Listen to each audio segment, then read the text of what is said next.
ಕಡ್ಡೆಪುಡಿ, ಸಲಗ, ಟಗರು, ಕಾಟೇರ ಇದೇ ರೀತಿ ಇನ್ನೂ ಹೆಚ್ಚಿನ ಕನ್ನಡ ಸಿನಿಮಾಗಳಲ್ಲಿ ಮಾಸ್ತಿ ಅವರ ಬರವಣಿಗೆಗೆ ಇರುವಂತಹ ಡಿಮ್ಯಾಂಡ್ ಈಗ ಟ್ರೆಂಡ್ ಸೆಟ್ಟರ್ ಆಗಿರುವಂಥದ್ದು. ಸದ್ಯಕ್ಕೆ ಲ್ಯಾಂಡ್ ಲಾರ್ಡ್ ಸಿನಿಮಾದಲ್ಲೂ ಸಹ ಅವರ ಒಂದು ಬರವಣಿಗೆಯ ಗಮ್ಮತ್ತಿದೆ. ಸೊ ಆ ಗಮ್ಮತ್ತು ಪ್ರೇಕ್ಷಕರಿಗೆ ಎಷ್ಟು ಜೋಶ್ ಕೊಡುತ್ತೆ ಅನ್ನುವಂಥದ್ದನ್ನು ಅವ್ರನ್ನೇ ಮಾತಾಡ್ಸೋಣ. ಲ್ಯಾಂಡ್ ಲಾರ್ಡ್ ಸಿನಿಮಾ ಹತ್ತಿರ ಬರ್ತಾ ಇದೆ ರಿಲೀಸ್ಗೆ. ಮಾಸ್ತಿ ಅವರೇ ಏನು ಹೇಳ್ತೀರಾ? ಏನು ಗತ್ತು ಗಮ್ಮತ್ತು ಅಂತೆಲ್ಲ ಎತ್ಕೊಂಡ್ರೆ ಆ ಥರ ಅನ್ನೋದಕ್ಕಿಂತ ಒಂದು ಟೆನ್ಷನ್ ಅಂತೂ ಪ್ರತಿ ಸಿನಿಮಾ ರಿಲೀಸ್ಗೂ ಇರುತ್ತೆ. ಈ ಲ್ಯಾಂಡ್ ಲಾರ್ಡ್ ವಿಚಾರಕ್ಕೆ ಬಂದಾಗ ಸೂಕ್ಷ್ಮ ವಿಚಾರಗಳ ಒಂದು ಪ್ರಸ್ತಾಪ ಹೆಚ್ಚಿದೆ. ಮತ್ತು 80s 80ರ ದಶಕದ ಒಂದು ಬದುಕು ಬವಣೆ, ತಿಕ್ಕಾಟ, ಸಂಘರ್ಷ ಇದು ಎಲ್ಲ ಜಡೇಶ್ ಅವರ ಕಥೆಯಲ್ಲಿ ಇರೋದರಿಂದ ಒಂದು ಜವಾಬ್ದಾರಿ ಇತ್ತು. ಸಿನಿಮಾ ತುಂಬ ಸೂಕ್ಷ್ಮ ವಿಚಾರಗಳ ಪ್ರಸ್ತಾಪ, ಅದನ್ನು ಯಾವ ರೀತಿ ಜನಗಳ ಮುಂದೆ ಇಡೋದು ಮತ್ತು ಅಷ್ಟನ್ನು ಮನರಂಜನೆಯಾಗಿ ಹೇಗೆ ಹೇಳೋದು. ಪಾತ್ರಗಳಂತೂ ತುಂಬ ಚೆನ್ನಾಗಿ ಕ್ಯಾಸ್ಟಿಂಗ್ ಆಗಿತ್ತು. ಒಂದು ಕಡೆ ರಾಜ್ ಬಿ ಶೆಟ್ಟರು ದಣಿಗಳ ಪಾತ್ರದಲ್ಲಿ, ಈ ಕಡೆ ದುನಿಯಾ ವಿಜಯ್ ಅವರು ರೈತನ ಕೂಲಿ ಪಾತ್ರದಲ್ಲಿ. ಹಿಂಗೆಲ್ಲ ಇದ್ದಾಗ ಒಂದು ಇದಂತೂ ಇತ್ತು, ಯಾವ ರೀತಿ ಬರೆಯೋದು, ಇದರ ಆರಂಭ ಹೇಗೆ, ಇದರದ್ದು ಇದು ಹೇಗೆ ಅಂತ ಜಡೇಶ್ ಅವರು ಒಂದಷ್ಟು ಫೀಡಿಂಗ್ ಕೊಟ್ಟಿದ್ದರು. ಕತೆ ವಿಚಾರವಾಗಿ ಚರ್ಚೆಗಳು ತುಂಬ ಮಾಡಿದ್ದೀವಿ. ಸೊ ಹಿಂಗಿದ್ದು ಮತ್ತು ಮೊದಲನೇ ಇನ್ವಿಟೇಷನ್ ಕಾರ್ಡು ನಮಗೆ ಅಜನೀಶ್ ಬಿ ಲೋಕನಾಥ್ ಅವರು ಕೊಟ್ಟಿದ್ದಾರೆ, ನಿಂಗವ್ವ ನಿಂಗವ್ವ ಹಾಡಿಂದ, ರೋಮಾಂಚಕ ಹಾಡುಗಳಿಂದ. ಸೊ ನಮಗೆ ಒಂದು ಸ್ವಲ್ಪ ಸಲೀಸಾಗಿದೆ ಜನಗಳ ಮುಂದೆ ಹೋಗೋದಕ್ಕೆ.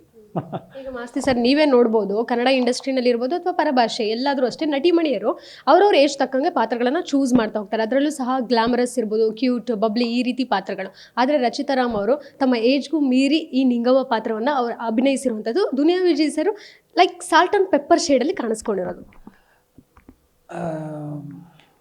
ಎರಡು ಅಂದರೆ ಇಬ್ಬರೂ ಪ್ರತಿಭೆಯಿಂದಲೇ ಹೆಸರು ಮಾಡಿದಂಥವ್ರು ನಮ್ಮ ಕನ್ನಡ ಚಿತ್ರರಂಗದಲ್ಲಿ. ನಾನು ರಚಿತಾ ರಾಮ್ ಅವರು ಅಂತಲ್ಲ, ದುನಿಯಾ ವಿಜಯ್ ಅವರು ಅಂತಲ್ಲ, ನಿಜಕ್ಕೂ ಇಂಥ ಪಾತ್ರಕ್ಕೆ ಅವರು ಆಗಿರೋದು ಮತ್ತು ಅವರು ಆ ಪಾತ್ರನ ಒಪ್ಕೊಂಡಿರೋದು ಅದೃಷ್ಟ ಲ್ಯಾಂಡ್ ಲಾರ್ಡ್ದು. ಮೇಡಮ್ ವಿತೌಟ್ ಗ್ಲ್ಯಾಮರು, ಒಂದು ಪೌಡರ್ ಆ್ಯಂಡ್ ಇದು ಇಲ್ಲದೆ, ಮತ್ತು ಅವರು ಪರ್ಫಾರ್ಮ್ ಮಾಡಿದ ರೀತಿ, ಕಾಪಾಡೋದು ಯಾವ್ರ ಕೈಯಲ್ಲೇ ಆಯುಧ ಇದೆ, ನಾನು ನೀನು ಎಂಥ ಇದು ಅಂತ ಅದೊಂದು ಡೈಲಾಗ್ ಹೇಳಿದಾಗ ಇಡೀ ಥಿಯೇಟ್ರಲ್ಲಿ ವಿಷಲ್ಗಳು ಕೇಳುತ್ತೆ. ಇದು ಫಸ್ಟು ಅವ್ರ ಬರ್ತ್ಡೇ ಟೀಸರ್ ರಿಲೀಸ್ ಆದಾಗ.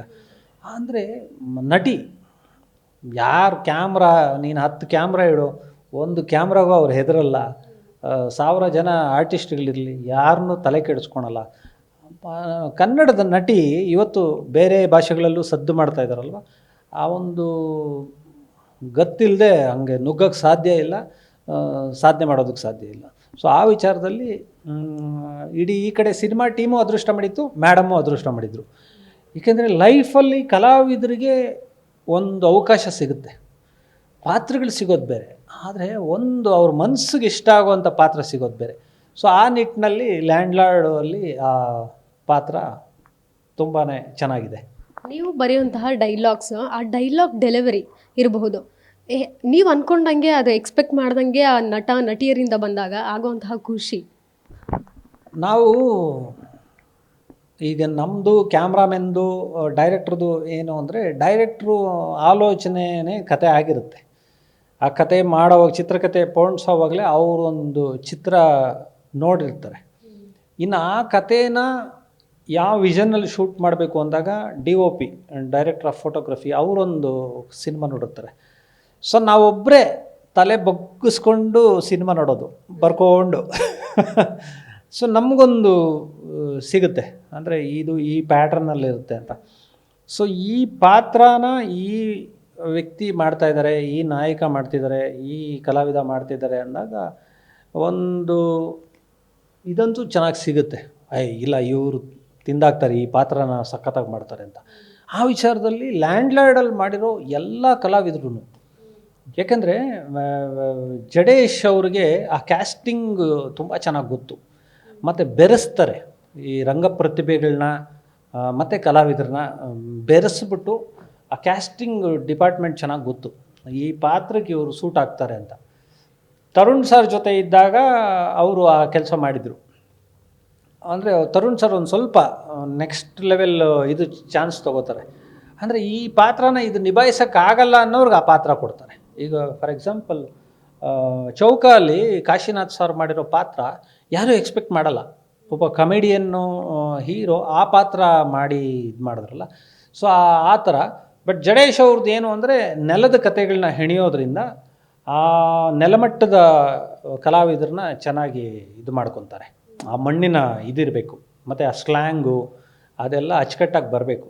ಸೊ ಅಂಥ ಕಲಾವಿದರು ಅಂಥ ತಂಡನ ನಾವು ರೆಪ್ರೆಸೆಂಟ್ ಮಾಡ್ತಾ ಇರುವಾಗ ಬರವಣಿಗೆಯಲ್ಲಿ ನಮ್ಗೆ ಅನಿಸುತ್ತೆ ಇಲ್ಲ ಚೆನ್ನಾಗಿ ಬರುತ್ತಿದು ಅಂತ. ಸೊ ಆ ನಿಟ್ಟಿನಲ್ಲಿ ಒಳ್ಳೆ ಕೆಲಸ ಅಂತೂ ಆಗಿದೆ. ಈಗ ಕಳೆದ ವರ್ಷ 2025ರಲ್ಲಿ 260ಕ್ಕೂ ಹೆಚ್ಚು ಕನ್ನಡ ಸಿನಿಮಾಗಳು ರಿಲೀಸ್ ಆಯಿತು. ಆದರೆ ಬಾಕ್ಸ್ ಆಫೀಸಲ್ಲಿ ಗೆದ್ದು ಕಲೆಕ್ಷನ್ ಮಾಡಿದಂಥದ್ದು, ಜೊತೆಗೆ ನಿರ್ಮಾಪಕರು ನಿರ್ದೇಶಕರನ್ನ ಖುಷಿ ಪಡಿಸೋಂಥದ್ದು ಕೇವಲ ಕೆಲವು ಸಿನಿಮಾಗಳಷ್ಟೇ. ಇನ್ನು ಮಿಕ್ಕಿದ ಸಿನಿಮಾಗಳೆಲ್ಲ ಮಕಾಡೆ ಮಲಗಿತ್ತು. ಎಲ್ಲಿ ನಮ್ಮಲ್ಲಿ ಗಟ್ಟಿ ಕತೆ ಬರೆಯುವಂತಹ ಬರವಣಿಗೆಗೆ ಕೊರತೆ ಇದೆಯಾ, ಅಥವಾ ನಿರ್ದೇಶನದಲ್ಲಿ ಏನಾದರೂ ಏರುಪೇರಾಗ್ತಾ ಇದೆಯಾ ಅನಿಸುತ್ತಾ ನಿಮಗೆ? ಆ ಒಂದು ವಿಚಾರದಲ್ಲಿ ಬೇಸರ ಇದೆ. 240 ಸಿನಿಮಾಗಳಲ್ಲಿ ಬೆರಳೆಣಿಕೆಯಷ್ಟು ಸಿನಿಮಾಗಳು ಮಾತ್ರ ಜನಗಳ ಮನಸ್ಸನ್ನು ತಲುಪ್ತಾ ಇದೆ ಅಂತ ಒಂದು ಕಡೆ ಬೇಸರ. ಒಂದು ಕಡೆ 240 ಸಿನಿಮಾ ಮಾಡ್ತಾ ಇದ್ದಾರೆ ಅಂದರೆ ಸಿನಿಮಾನ ಇಷ್ಟು ಪ್ರೀತಿಸೋಂಥ ನಿರ್ಮಾಪಕರಿದ್ದಾರಾ? ಮತ್ತು ಈ ವರ್ಷ 240 ಬಂದಿದೆ, ನೆಕ್ಸ್ಟ್ ವರ್ಷ ಬರೀ 100 ಬರುತ್ತೆ ಅಂತ ಹೇಳೋಕ್ಕಾಗಲ್ಲ. ಆವಾಗಲೂ 220. ಸೊ ಸಿನಿಮಾ ತಾಕತ್ತೇನು ಅಂದರೆ ಸಿನಿಮಾನ ಪ್ರೀತಿಸೋರು ವರ್ಷ ಬರ್ತಾನೆ ಇದ್ದಾರೆ, ಹಣ ತರ್ತಿದ್ದಾರೆ, ಹಣ ವ್ಯಯಿಸ್ತಿದ್ದಾರೆ. ನೀವು ಹೇಳ್ದಂಗೆ ಬರವಣಿಗೆಗೆ ಒತ್ತು ಕೊಡಬೇಕು. ಬರವಣಿಗೆಗೆ ಒತ್ತು ಕೊಡ್ತೀವಿ ಅಂತ ಬರವಣಿಗೆಯಲ್ಲೇ ಸಿನಿಮಾ ಗೆದ್ದಿದೆ ಅಂತ ಹೇಳೋಕ್ಕಾಗಲ್ಲ. ಅದನ್ನು ನಿರ್ದೇಶಕರು ಆಲೋಚನೆಗೆ ತುಂಬಾ ಶ್ರಮ ವಹಿಸಬೇಕಾಗತ್ತೆ. ಮತ್ತು ಈಗಿನ ಜನ್ರೇಷನ್ಗೆ ಈಗಿನ ಜನ್ರೇಷನ್ ಅಂದರೆ ಬರೀ ಯೂತ್ಸ್ ಮಾತ್ರ ಅಂತಲ್ಲ. ಈಗ ಮಾಗಿರ್ತಾರೆ, ಮನಸ್ಸುಗಳು ಮಾಗಿರ್ತಾರೆ, ವ್ಯಕ್ತಿಗಳು ಸಿನಿಮಾ ನೋಡೋರ ಸಂಖ್ಯೆ ಕಡಿಮೆ ಆಗಿರುತ್ತೆ. ಸೊ ನಾವು ಎಲ್ಲರನ್ನೂ ದೃಷ್ಟಿಯಲ್ಲಿ ಇಟ್ಕೊಂಡು ಒಂದು ಕತೆ ಹೆಣೆದಾಗ ಆ ಕತೆಗೆ ಚಿತ್ರಕಥೆ ಹೇಗೆ ಮಾಡೋದು, ಮತ್ತು ಒಂದು ವಿಭಾಗ ಮಾತ್ರ ಸಿನಿಮಾಗೆ ಕರ್ಕೊಂಬಂದ್ಬಿಡುತ್ತೆ ಅನ್ನೋದು ಸುಳ್ಳು. ಪ್ರತಿ ವಿಭಾಗನೂ ಒಂದು ಸ್ಪರ್ಧೆಗೆ ಒಳಪಡಿಸ್ಕೋಬೇಕಾಗತ್ತೆ. ಇಲ್ಲ ಇದನ್ನು ಮಾಡಬೇಕು, ಇಲ್ಲ ಇದು ಯಾಕೆ ಆಗಲ್ಲ. ಮತ್ತು ಈಸಿ ಅಂತೂ ಇಲ್ಲ. ಸಿನಿಮಾ ನಾನು ಮಾಡಿಬಿಡ್ತೀನಿ, ಹೌದು ಕಷ್ಟ ಇದೆ. ಸಿನಿಮಾ ಮಾಡೋದು ಯಾರೂ ಸುಲಭವಾಗಿ ಮಾಡೋಕ್ಕಾಗಲ್ಲ. ಆದರೆ ಎಷ್ಟರ ಮಟ್ಟಿಗೆ ನಾವು ಜನಗಳನ್ನ ತಲುಪ್ತೀವಿ. ಸ್ಪರ್ಧೆ ಅಂತೂ ವಿಪರೀತವಾಗಿದೆ. ಮತ್ತು ತುಂಬ ಚೆನ್ನಾಗಿರೋ ಸಿನಿಮಾ ಮಾಡಿಬಿಟ್ಟು ನಮ್ಮ ಕೆಲಸ ಆಗೋಯ್ತು ಅನ್ನೋಂಗಿಲ್ಲ. ಜನಗಳಿಗೆ ಹೆಂಗೆ ಗೊತ್ತು ನಿಂದು ಒಳ್ಳೆ ಸಿನಿಮಾನ ಕೆಟ್ಟ ಸಿನಿಮಾನ ಇಲ್ಲ ನೋಡೋಕ್ಕಾಗದೇ ಇರೋವಂಥ ಸಿನಿಮಾನ ಅಂತ. ಬಟ್ ಅದರಲ್ಲಿ ಪಬ್ಲಿಸಿಟಿ ನಾವು ಏನು ಮಾಡ್ತೀವಿ ಮತ್ತು ಏನು ಅಂಶಗಳು ನಮ್ಮದಲ್ಲಿ ವಿಶೇಷವಾಗಿದೆ ಅದು ಯಾಕೆ ಜನ ನೋಡಬೇಕು. ಸೊ ಇದೆಲ್ಲದಕ್ಕೂ ಒಂದು ವರ್ಕ್ ಅಂತ ಮಾಡ್ಕೋಬೇಕು. ಅದೊಂದು ಸ್ಟ್ರ್ಯಾಟಜಿ ಕೆಲಸ ಆಗಬೇಕು, ಅದಕ್ಕೊಂದು ಟೀಮ್ ಕೆಲಸ ಮಾಡಬೇಕು. ಆವಾಗ ಮಾತ್ರ ನಾವು ಇದು ಮಾಡೋಕ್ಕೆ. ಯಾಕಂದರೆ ಸ್ವಲ್ಪ ಹಂಗೆ ಹಿಂಗೆ ಅಂದ್ರೂ ಒಂದು ಮಲಯಾಳಂ ಸಿನಿಮಾ ತುಂಬ ಚೆನ್ನಾಗಿ ಆಗಿಬಿಡುತ್ತೆ.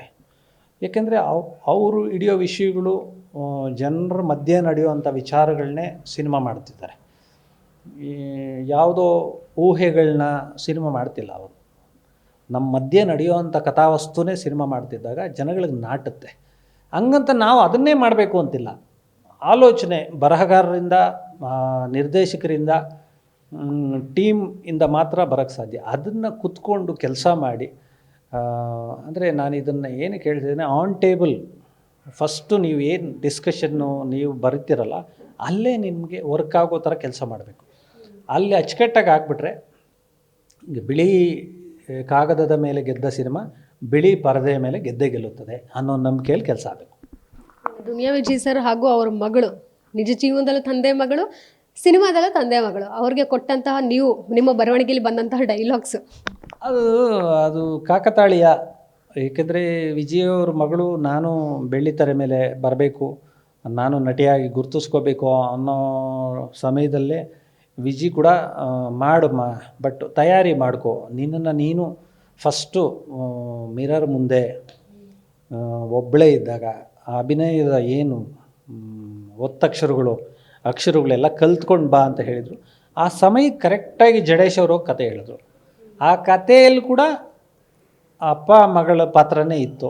ಸೊ ಅದು it's an sweet coincidence. So correct ಟೈಮ್ಗೆ ಅದಾಯಿತು. ಮತ್ತು ತೆರೆ ಮೇಲೆ ಕೂಡ ಅಷ್ಟೇ ತುಂಬ ಚೆನ್ನಾಗಿ ಬಂದಿದೆ ಆ ಸೀನ್ಸು. ಸೊ ನೋಡ್ತಾ ಇದ್ದಾಗ ನಮಗೆ ಅವರು ರಿಯಲ್ಲಾಗಿ ಅಪ್ಪ ಮಗಳ ಅನ್ನೋದನ್ನ ಮರೆತುಬಿಟ್ಟು ಇದು ರಾಚೈನ್ ಮಗಳು ಅನ್ನೋ ಥರದ್ದಾಗತ್ತೆ. ತುಂಬ ಚೆನ್ನಾಗಿ. ಮತ್ತು ರಿತನ್ ಏನು ಫಸ್ಟ್ ಸಿನಿಮಾ ಅಂತ ಯಾವುದೇ ಒಂದು ಹಿಂಜರಿಕೆ ಇಲ್ಲದೆ ನಟಿಸಿದ್ದಾಳೆ. ತುಂಬ ಚೆನ್ನಾಗಿ ಕಾಣ್ತಾಳೆ ಆ ಹುಡುಗಿ. ಶಿಶಿರು ಅವರ ಪೇರ್ ಕ್ಯಾರೆಕ್ಟ್ರು ಎಲ್ಲ ಅಚ್ಚುಕಟ್ಟಾಗಿದೆ. ಈಗ ಸರ್ ಅಂದರೆ ಅಪ್ಕಮಿಂಗ್ ಸ್ಟಾರ್ಸ್ಗೆ ಇರಬಹುದು, ಉದಯೋನ್ಮುಖ ನಟ ನಟಿಯರಿಗೆ ಯಾರ್ಯಾರು ಬರ್ತಾ ಇದ್ದಾರೆ ಅವ್ರಿಗೆಲ್ಲ ಟಿಪ್ಸ್ ಕೊಡೋಕ್ಕೆ ನಮ್ಮ ಸಿನಿಮಾ ರಂಗದಲ್ಲಿರುವಂತಹ ಮೇನ್ ಲೀಡ್ ಹೀರೋ ಹೀರೋಯಿನ್ಸ್ ಇರ್ತಾರೆ. ಅವರು ಒಂದಷ್ಟು ಅವರು ಇಷ್ಟು ವರ್ಷದ ಅನುಭವದಲ್ಲಿ ಏನೇನು ಟಿಪ್ಸ್ ಕೊಡಬೇಕು, ಸಜೆಸ್ಟ್ ಮಾಡಬೇಕು ಅದನ್ನು ಹೇಳ್ತಾರೆ. ಬಟ್ ನೀವು ಸಂಭಾಷಣೆಕಾರರಾಗಿ ಚಿತ್ರರಂಗಕ್ಕೆ ಅವ್ರು ಕೊಡುಗೆ ಕೊಡಬೇಕು, ಇಲ್ಲಾಂದರೆ ನನಗೆ ತುಂಬ ಪ್ಯಾಷನ್ ಇದೆ ರೈಟಿಂಗಲ್ಲಿ, ನಾನು ಡೈಲಾಗ್ ರೈಟರ್ ಆಗಬೇಕು ಅನ್ನೋಂಥದ್ದು ಒಂದು ಇನ್ಸ್ಪಿರೇಷನ್ ಇಟ್ಕೊಂಡಿರ್ತಾರೆ, ಅಡ್ಮೈರ್ ಆಗ್ತಾರೆ, ಅವ್ರಿಗೇನು ಹೇಳ್ತೀರಾ? ಬರವಣಿಗೆ ಒಂದು ಬೇಸರ ಏನು ಅಂದರೆ ತುಂಬ ಚೆನ್ನಾಗಿ ಬರೆಯೋರು ಸಿನಿಮಾ ಬರವಣಿಗೆಗೆ ಬರ್ತಿಲ್ಲ. ಎಷ್ಟೋ ನಾವೇ ಓದಿದಾಗ ತುಂಬ ಉತ್ಕೃಷ್ಟವಾದ ಕನ್ನಡ ಇರುತ್ತೆ, ಮತ್ತು ಕೇಳಿಸ್ಕೊಳೋಕ್ಕೆ ಓದೋದಕ್ಕೆ ಒಂಥರ ಖುಷಿಯಾಗುತ್ತೆ. ಬಟ್ ಅವರು ಬರವಣಿಗೆನ ಸಿನಿಮಾಗೆ ತರ್ತಿಲ್ಲ. ಏಕೆಂದರೆ ಅವ್ರದ್ದೇ ಆದ ಒಂದು ಚೌಕಟ್ಟಲ್ಲಿ ಇರ್ತಾರೆ. ಅವರು ಬೇರೆ ಮೆರುಗು ಸಿಗುತ್ತೆ ಆ ಬರವಣಿಗೆಯಿಂದ. ಆ ಬರವಣಿಗೆಯಿಂದ ಬೇರೆ ಏನೋ ಸಾಧಿಸ್ತಾ ಇದ್ದಾರೆ. ನಾನು ಹೇಳ್ತಾ ಇರೋದು ಆ ಥರದ ಬರಹಗಾರರು ಸಿನಿಮಾಗೆ ಬರಬೇಕು. ಈಗ ನಮ್ಮ ಕೆಂಡಸಂಪಿಗೆ ಬರೆದಿರೋ ಅಂಥವರು ನಮ್ಮ ಇವರು ETV ಸುರೇಂದ್ರ ಸಾರು, ಅವರು ಅಷ್ಟು ಚೆನ್ನಾಗಿದೆ ಕತೆ. ಸೊ ಸಿನಿಮಾ ಬರಹಗಾರರ ಕೊರತೆ ಇದ್ದಾಗ ಆ ದೊಡ್ಡ ದೊಡ್ಡ ಬರಹಗಾರರು ಈ ಕಡೆಗೆ ಬಂದಾಗ ಅದು ಆ ಕಾಲಕ್ಕೆ ಅಂದರೆ ಒಂದಷ್ಟು ಜನ್ರೇಷನ್ ಹಿಂದೆ ಲಂಕೇಶ್ ಸಾರು ಎಂಥ ರೈಟ್ರು, ಲಂಕೇಶ್ ಪತ್ರಿಕೆ ಇವರು ಸಂಪಾದಕರು, ಅವರು ಸಿನಿಮಾಗಳಿಗೆ ಬರೆಯೋರು. ಆಮೇಲೆ ರವಿ ಬೆಳಗೆರೆ ಸಾರು ಬರೆಯೋರು.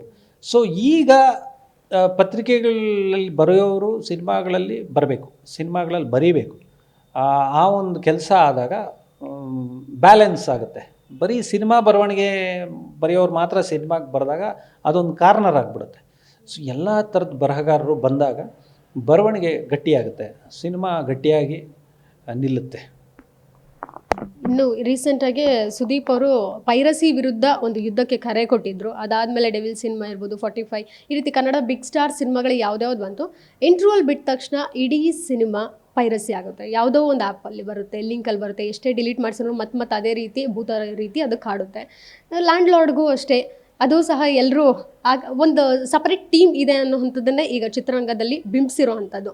ಅಂದರೆ ಯಾವುದೇ ಸಿನಿಮಾ ಬರಲಿ, ಅದು ಬಿಗ್ ಸ್ಟಾರ್ ಸಿನಿಮಾನೇ ಬರಲಿ, ಅದನ್ನು ಮಕಾಡೆ ಮಲಗಿಸೋದಕ್ಕೆ ಎಲ್ಲ ತಯಾರಿಗಳನ್ನು ಆ ಕಡೆಯಿಂದ ಮಾಡ್ಕೊಂಡಿರೋ ಅಂಥದ್ದು. ಸೊ ಅದಕ್ಕೆ ಲ್ಯಾಂಡ್ ಲಾರ್ಡ್ ಯಾವ ರೀತಿ ಕಾಪಾಡ್ಕೋಬೇಕು ಅಂತ ಚಿತ್ರತಂಡದವ್ರು ಅಂದ್ಕೊಂಡಿದ್ದಾರೆ. ಅದು ನೀವು ಹೇಳ್ದಂಗೆ ಒಂದು ಕೂಗಾಗಬೇಕು. ಅದು ವ್ಯವಸ್ಥೆ ಅಂದರೆ ಡಿಪಾರ್ಟ್ಮೆಂಟ್, ಪೊಲೀಸ್ ಡಿಪಾರ್ಟ್ಮೆಂಟ್ ಏನಿದೆ ಈಗ ಈ ಎಲ್ಲ ವಿಚಾರದಲ್ಲೂ ಒಂದು ಚಿಕ್ಕ ಅಂಗಡಿ, ಒಂದು ಸಣ್ಣ ಅಂಗಡಿಯವ್ರಿಗೂ ಡಿಪಾರ್ಟ್ಮೆಂಟ್ ಅವ್ರು ಏನು ಹೇಳ್ತಾರೆ, CCTV ಹಾಕು ಅಂತ ಹೇಳ್ತಾರೆ. ಏಕೆಂದರೆ ನೀನು CCTV ಹಾಕ್ಕೊಂಡ್ರೆ ನಮಗೆ ಕೆಲಸ ಕಮ್ಮಿ ಅಂತ. ಸೊ ನೀವು ಸಾರ್ವಜನಿಕ ಬದುಕಲ್ಲಿ ಎಲ್ಲನೂ ಕಾಪಾಡ್ಕೊಳ್ಳೋರು, ನೀವು ಯಾಕೆ ಒಂದು ವಿಂಗು ಸ್ಟ್ರಾಂಗ್ ಮಾಡಬಾರ್ದು? ನಮ್ಮ ಇಂಡಸ್ಟ್ರಿ ಪೈರಸಿನ ತಡೆಯೋಕ್ಕೆ ಮಾಡಬೇಕು. ಮತ್ತು ನಮ್ಮ ಜನಗಳೂ ಅಷ್ಟೇ. ಫಸ್ಟ್ ಥಿಂಗು, ನನಗೆಲ್ಲೋ ಚೀಪಾಗಿ ಒಂದು ಸಿನಿಮಾ ಸಿಗುತ್ತೆ ಅಂದ್ಬಿಟ್ರೆ ನಾನು ನೋಡಿಬಿಟ್ಟು ಅದಲ್ಲ, ನಾವು ಅದನ್ನು ಹೇಳಬಾರ್ದು. ಯಾಕಂದರೆ ಅವರು ಹಕ್ಕದು, ಅವ್ರು ಎಲ್ಲೋ ನೋಡ್ಕೊತಾರೆ, ಎಲ್ಲೋ ಕಡಿಮೆಗೆ ಸಿಗುತ್ತೆ ಅಂತ ನೋಡ್ಕೊತಾರೆ. ಬಟ್ ಆ ಮನಸ್ಥಿತಿ ನನಗೆ ಗೊತ್ತಿರೋ ಪ್ರಕಾರ ಸಿನಿಮಾ ಪ್ರೇಮಿಗಳಿಗಿಲ್ಲ.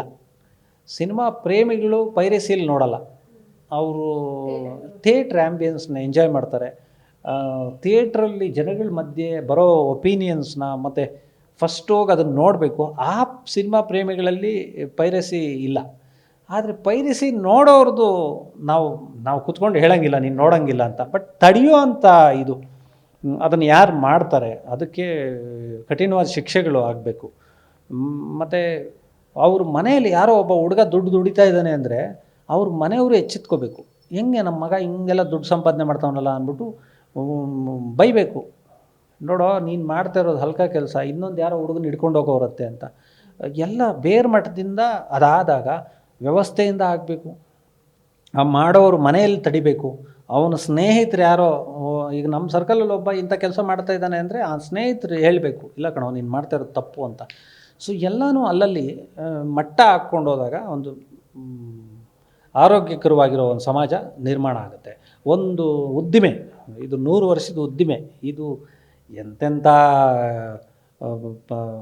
ಪ್ರಕೃತಿ ವಿಕೋಪಗಳಾಗಿದೆ, ಥಿಯೇಟ್ರ್ಗಳು ಮುಚ್ಚೋಗಿದ್ದಾವೆ, ಅಂಥ ಸಮಯದಲ್ಲೇ ಇದು ತಾಕತ್ತಾಗಿ ನಿಂತಿರೋ ಅಂಥದ್ದು. ಮತ್ತು ಎಷ್ಟೋ ಸಂದರ್ಭಗಳಲ್ಲಿ ಎಂಥ ಪರಿಸ್ಥಿತಿಯಲ್ಲೂ ಜನಗಳಿಗೆ ಸಿನಿಮಾ ಅನ್ನೋದೇ ಪ್ರೀತಿ ಕೊಟ್ಟಿರೋದು. ಒಂದು ಸಿನಿಮಾನೇ ಅವ್ರನ್ನ ಒಂದು 3 ಅವರ್ ಕಾಲ ಮೊಬೈಲ್ ಮುಟ್ಟದೆ ಒಂದು ಪೂಜೆ ಥರ, ಒಂದು ತಪಸ್ ಥರ ಕೂರಿಸೋದು, ಅವನ ಮನಸ್ಸಿಗೆ ಏನು ಬೇಕೋ ಅದು ಕೊಡೋ ಅಂಥದ್ದು. ಅದನ್ನು ಪೈರಸಿ ಮಾಡಿದಾಗ ಹಿಂಸೆ ಅನಿಸುತ್ತೆ. ಥ್ಯಾಂಕ್ ಯು ಮಾಸ್ತಿ ಅವರು, ಇಷ್ಟೊತ್ತು ನಮ್ಮ ಒಟ್ಟಿಗೆ ಮಾತನಾಡಿದ್ದಕ್ಕೆ ಧನ್ಯವಾದ. ಸೊ ಇದಿಷ್ಟು ಸಂಭಾಷಣೆಕಾರರಾದಂತಹ ಮಾಸ್ತಿ ಅವರ ಮಾತಾಗಿದ್ದು. ಕ್ಯಾಮ್ರಾ ಪರ್ಸನ್ ಪೃಥ್ವಿ ಜೊತೆಗೆ Keerthi Patil, guarantee news, Bengaluru. Guarantee news, ಸುದ್ದಿ ಖಚಿತ, ನ್ಯಾಯ ನಿಶ್ಚಿತ.